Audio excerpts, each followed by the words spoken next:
नमस्कार। RBC, WBC and platelets के बारे में एक छोटी सी इन्फॉर्मेशन बताना चाहूँगा। देखिए, आरबीसीज़ कहाँ पे तैयार होती है, डब्ल्यूबीसीज़ कहाँ पे तैयार होती है और जो प्लेटलेट्स होती है हमारे शरीर में कहाँ पे तैयार होती है, हमें पता होना चाहिए। तो सबसे पहले आरबीसी के बारे में बताना चाहूँगा। आरबीसी आरबीसी जो फीटस होता है, यानी जो गर्भ होता है, गर्भ में आरबीसी प्लीहा यानी स्प्लीन में तैयार होता है। और जो अडल्ट होते हैं, अडल्ट में आरबीसीज़ बोन मैरो में तैयार होती है। उसके बाद है डब्ल्यूबीसी। डब्ल्यूबीसी हमारे शरीर के प्लीहा यानी स्प्लीन में और बोन मैरो में तैयार होती है।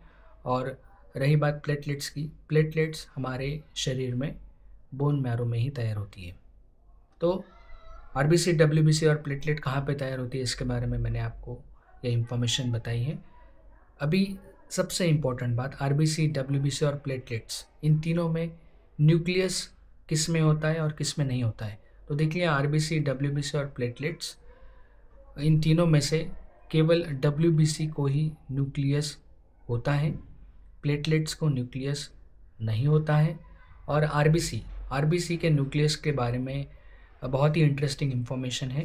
देखिए, आरबीसी में न्यूक्लियस जो होता है ना, ये केवल एम्फीबियंस और रेप्टाइल्स में होता है, यानी जो उभयचर और जो सरीसृप वर्ग के प्राणी हैं, इसमें ही आरबीसी में न्यूक्लियस होता है। जो मैमल्स होते हैं उनमें न्यूक्लियस नहीं होता है, लेकिन इसमें भी एक एक्सेप्शन है।